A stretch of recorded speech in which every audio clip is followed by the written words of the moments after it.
It's been a long day without you, my friend, and I'll tell you all about it when I see you again. We've come a long way from where we began. Oh, I'll tell you all about it. Good morning. তো আজকে আমি আবার চলে এসেছি north বেঙ্গলে আমার বন্ধুর কাছে। আগের বারে দেখেছিলে ডক্টর রানা প্রসাদ কুন্ডু, নর্থ বেঙ্গলের একজন রিনাউন্ড সার্জন। তো আমরা এখন ওদের কোয়ার্টার থেকে বেরোলাম। আমাদের আজকে আমরা যাবো হচ্ছে কোথায় যাবো, মিরিকে নাকি তাবাগাছি মিরিক ছাড়িয়ে আর একটু দূরে তাবাগাছি, সেখানে একটা পাহাড়ের উপরে একটা ছোট গ্রাম, সেখানে আজকে আমরা নাইটটা করবো।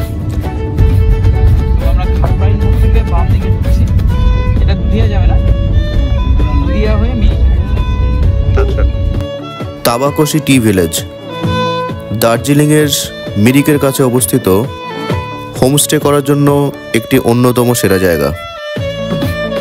এটি দার্জিলিংয়ের পাদদেশে অবস্থিত একটি ছোট্ট আদিবাসী গ্রাম। হ্যাঁ, হঠাৎ করে মেঘ এসেছিল, পুরো সামনের দিকটা পুরো প্রায় অন্ধকার মতো হয়ে গেল নাকি? অন্ধকার হয়ে গেছে এখানে,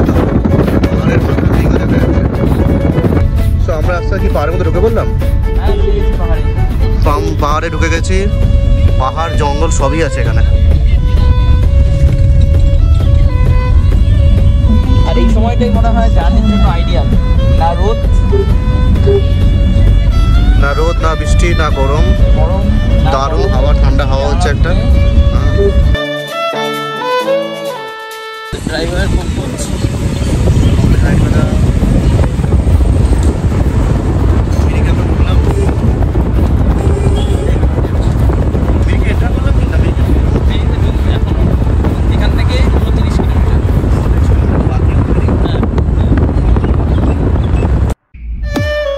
তাবাকশি চা বাগান এবং গ্রামীণ পরিবেশ বেষ্টিত এবং রংভাং নদীর উপত্যকায় অবস্থিত।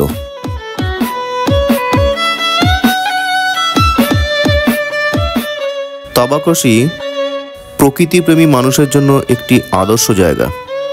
হাইকিং, ছোট ট্রেকিং, ক্যাম্পিংয়ের জন্য এটি একটি দুর্দান্ত অফবিট জায়গা।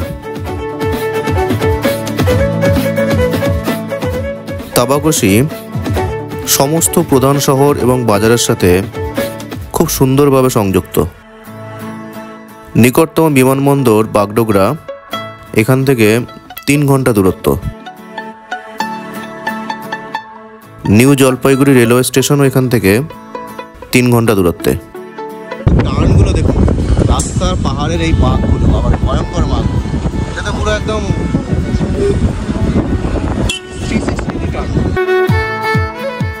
দার্জিলিং শহরের এখান থেকে দূরত্ব মাত্র 2 ঘন্টা। এটি মিরিকের কাছে অবস্থিত এবং মিরিক থেকে এটির দূরত্ব মাত্র 6 কিলোমিটার। সো আমরা অলমোস্ট অর্ধেক চলে এসেছি। পুরো খাড়াই রাস্তা, মানে কতটা টিল্ড হয় বলতো, এটা 45 ডিগ্রি অ্যাঙ্গেল নাকি 45-এর কাছাকাছি, মানে পুরো খাড়াই রাস্তাতে উঠছি। কিন্তু আমরা পাহাড়ের পুরো উপরে উঠছি, বোঝাই যাচ্ছে না এত সুন্দর রাস্তা, মানে খাড়াই যাচ্ছে, বোঝা যাচ্ছে না।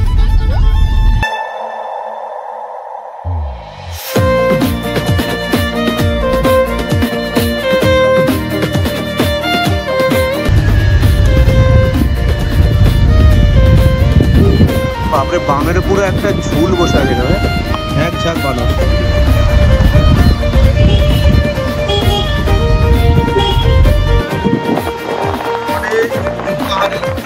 আমরা মেঘের উপর দিয়ে যাচ্ছি, ঠান্ডা একদম পুরো ঠান্ডা হয়ে গেছে, আর মনে তো হচ্ছে অক্সিজেনও কমে গেছে।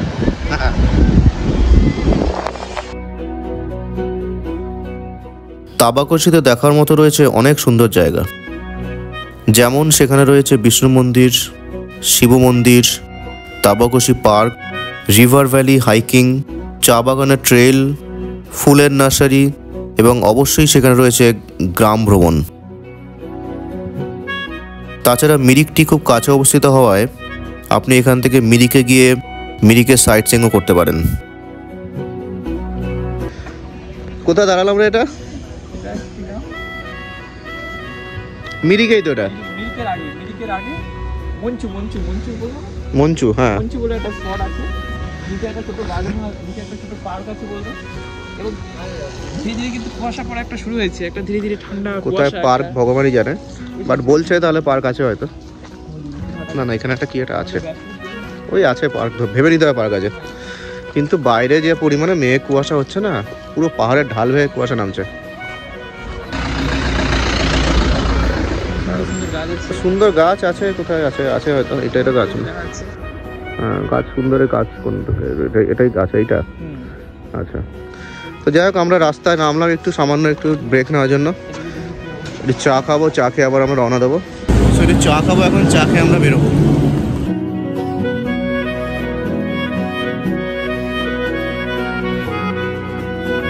কতক্ষণ লাগবে রে? হ্যাঁ, এখান থেকে 1 ঘন্টা মিরিক, হ্যাঁ, আর আমাদের সাথে আধা ঘন্টা, 1.5 ঘন্টা মতো লাগবে।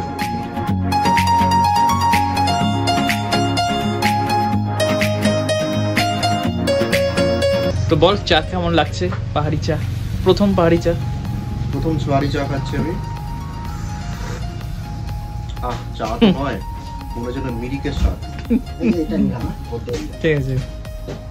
চাতে রয়েছে পাহাড়ের স্বাদ, পাহাড়ের গন্ধ, এবং এই যে হালকা মেঘলা ওয়েদার, সেটা কিন্তু চার মধ্যে ফুটে উঠেছে। ঠিক আছে, আপাতত গুড ডে, না দুটো না, একটা ঠিক আছে, গুড ডে, গুড নাইট হবে একটু পর, চিন্তা আমি খাবো গুড ডে।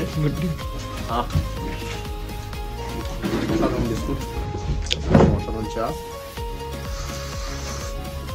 টাকা হয়ে গেলে এবার আমরা আস্তে আস্তে বেরোবো। এখন মোটামুটি 5টা বাজে, এখন 1 ঘন্টা যেতে হবে।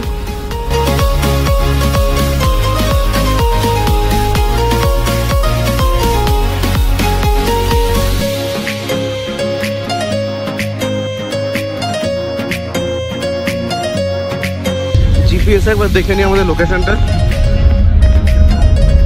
রাস্তা তো নয়, মানে সাপের মতো রাস্তা আছে।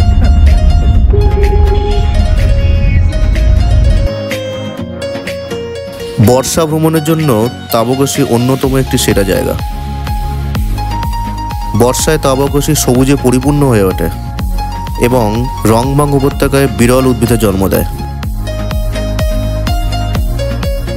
দার্জিলিং, শিলিগুড়ি এবং নিউ জলপাইগুড়ি স্টেশন থেকে তাবকশি যাওয়ার যে মেন রাস্তা, সেই রাস্তাটি 12 মাসই খোলা থাকে, কারণ এই অঞ্চলটিতে ভূমিধস প্রায় হয় না বললেই চলে। তো আজ আমরা সেই তাবকশির দিকে এগিয়ে চলেছি। আজ আমাদের প্ল্যান সন্ধ্যের মধ্যে তাবকশি পৌঁছানো, সেখানে পাহাড়ের বুকে নাইট স্টে করা এবং পরদিন সকালবেলা তাবকশি গ্রামটি ঘুরে দেখা এবং লোকাল সাইট সিইংগুলো ঘুরে ঘুরে দেখা। যাওয়ার পথে আমাদের মিরিকের উপর দিয়ে যেতে হবে এবং আমাদের এই পর্বে আমরা মিরিক পর্যন্ত জার্নিটি দেখাবো। তো চলুন সেই জার্নিটি উপভোগ করা যাক। মিউজিয়াম এরিয়া এবং স্কুল থেকে শুরু করে সবই রয়েছে, টাউন টাইপেরই বলা যায়। পাহাড়ের মাথায় স্কুলে বাচ্চারা যাচ্ছে, কিন্তু হালকা কিন্তু মেঘ কাটতে শুরু করেছে। এই দেখ, সামনে মেঘ কেটে যাচ্ছে, হাওয়া দিচ্ছে, হাওয়াতে মেঘ কেটে যাচ্ছে, একটু হালকা করে সূর্য উঠতে শুরু করেছে। পাহাড়ে কিন্তু মেঘ আছে আর খেলা, তো অন্ধকার থেকে একটু হালকা আলো দেখা যাচ্ছে।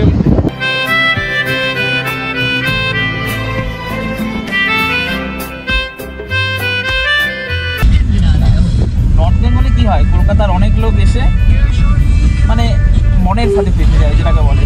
হ্যাঁ, মানে শহরটা পুরো মায়া শহর। তার যে ভালো লাগবে সেটা কিছু বলা যায় না, কারণ 3 মাসে 2 মাস পরে চলে যায়, কেউ থেকে যায়। আর যারা থেকে যায় তারা সহজে যেতে যায় না, তারা যেতে চায় না, তারা এখানে থেকে যায়।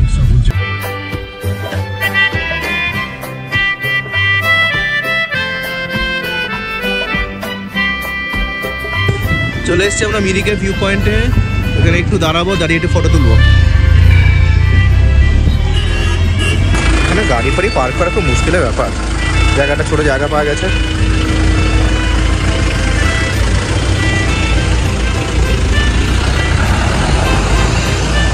সামনে একটা ভিউ পয়েন্ট আছে, দেখি ওখানে গিয়ে ছবি তুলবো আমরা। তো শেষ মুহূর্তে আমরা মিরিক এসে পৌঁছলাম। তো জার্নির 3/4 কমপ্লিট হলো। তো এখানে যেটা হচ্ছে সবসময় একটা হাওয়া, মেঘ, মাঝে আলো, এই খেলা তো চলছেই। শুধু মিরিকের একটু বিউটিটা দেখুন, পিছন দিকটা রয়েছে, শুধু মিরিকের সৌন্দর্যটা একবার দেখুন।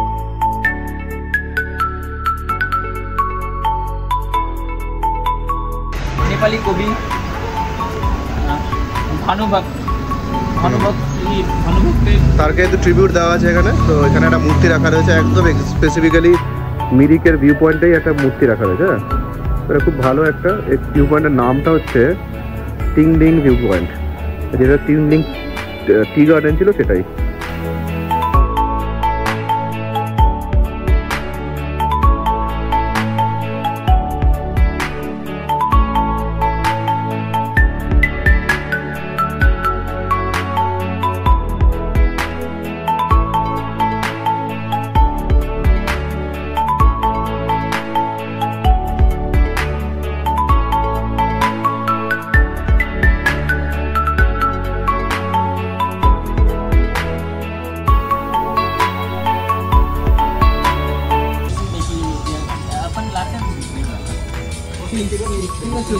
সেখান থেকে একটু আমরা খাওয়া দাওয়া করবো, করে বেরোবো।